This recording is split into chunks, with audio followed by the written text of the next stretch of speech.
మీరు ధరణి తీసుకొచ్చిన దగ్గర నుంచి ఈ సభలో మాట్లాడాం, బయట మాట్లాడాం, ధరణిని మారుస్తాం, బంగాళాఖాతంలో వేస్తాం, ఈ రాష్ట్ర ప్రజల భూమి పైన సర్వ హక్కులు జాగ్రత్తగా ఉండేటట్టుగా తరాలుగా వస్తున్న హక్కులు వాళ్ళకి అందేటట్టుగా చేస్తామని చెప్పి ఒక చక్కటి నిర్ణయం తీసుకొని ఈ సభలో చట్టం తీసుకొచ్చి చేస్తామంటే మళ్ళీ ధరణి అని ఆ పార్టీ మీద ఎవరు భూములు పెట్టారు అధ్యక్ష?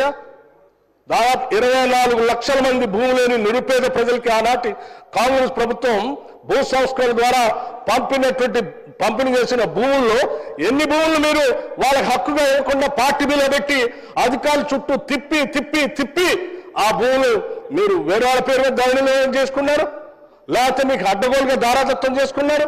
ఆ ధరణిలో పెట్టిన తర్వాత ఒకటేసారి అధ్యక్ష ఒక్కసారి ధరణిలో ఎక్కిచ్చేస్తే మళ్ళీ దాని తీరపై రెవెన్యూ రిజిస్ట్రార్ గారి దగ్గరకు ఎంఆర్ఓ గారి దగ్గరికి వారికి హక్కులు ఇచ్చారు. తీరపోవడంలోనే ఇది పలానా ఎక్స్పైరీ ఉందా? ఉంది. రిజిస్ట్రేషన్ చేయొచ్చు. వెరిఫికేషన్ కూడా లేదు అధ్యక్ష. మీరు ఎక్కించుకుంటే అధికారం మీ చేతిలో ఎవరికి కావాలంటే వాళ్ళకి ఎక్కించవచ్చు.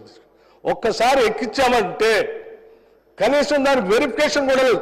ఏమంటే రిజిస్ట్రేషన్ అవుతుంది, ఇంకో వ్యక్తి చేతుల్లోకి పోతుంది, ఆయన ఇంకో చేతుల్లో పోతుంది. అసలు ఆయన వెరిఫికేషన్ నాది అని రిప్రజెంటేషన్ చేద్దామంటే కూడా రెవెన్యూ వాళ్ళ దగ్గర కనీసం అప్పీల్ కూడా లేదు అధ్యక్ష. అటువంటి దుర్మార్గమైనటువంటి చట్టాలు తీసుకొచ్చి ఈ రాష్ట్రంలో వచ్చినటువంటి అనేక చట్టాల ద్వారా వచ్చినటువంటి హక్కులు కాలరాసి పోరాటాల ద్వారా అధ్యక్ష వారికి కూడా తెలుసు ఈ రాష్ట్రంలో అనేక ఉద్యమాలు వచ్చినాయి అధ్యక్ష. ఉద్యమాలు వచ్చిన సందర్భంలో జెండాలు బాచి భూస్వాములు, దొరలు, జాగీర్దారులు, జమీందారులు భూములు తెల్లకాయత మీద రాసిచ్చి గ్రామంలో ఉన్నటువంటి పేద మధ్యతరగతి కుటుంబాలు రాసిచ్చేసి ఎంతో కొంత అక్కడ నగదు తీసుకొని వాళ్ళకి ఇచ్చిపోతే ఆ ఇచ్చిపోయినటువంటి భూములన్నీ వాళ్ళ ఆక్యుపేషన్ కాలంలో ఉంటే ఇవాళ ఆ భూములన్నీ ఎత్తేసారు అధ్యక్ష.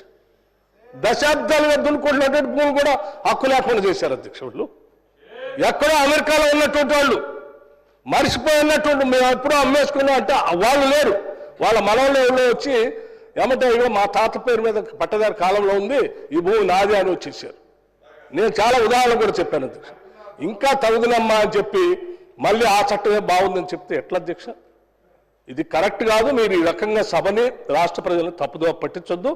మేము బాజాప్తుగా కాంగ్రెస్ పార్టీ చాలా స్పష్టంగా ఎన్నికల కంటే ముందే చెప్పాం, ధరణిని బంగాళాఖాతంలో వేస్తాం, మారుస్తాం, ప్రజల పనికి వచ్చేటువంటి చట్టాన్ని తీసుకొని వస్తాం అని చెప్పి ప్రజలకి నచ్చజెప్పి వాళ్ళంతా ఒప్పుకున్న తర్వాతనే వాళ్ళందరూ ఓట్లు వేస్తేనే మేము అధికారంలోకి వచ్చాం.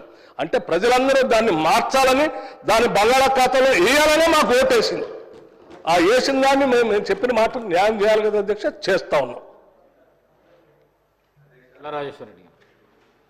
అధ్యక్ష నాకు 2 నిమిషాలు కాకముందే వాళ్ళు అర్ధ గంట మాట్లాడితే నేను ఏం మాట్లాడాలి అధ్యక్ష? మీరు మాట్లాడే అవకాశం ఇవాళ పార్ట్ బిలో దయచేసి పల్లారాజేశ్వర రెడ్డి గారు మీరు డిమాండ్ కన్ఫై అయ్యి మాట్లాడండి. డిమాండే మాట్లాడుతుంది సార్. రెవెన్యూ గురించి నేను డిబేట్ కావట్లేదు సార్.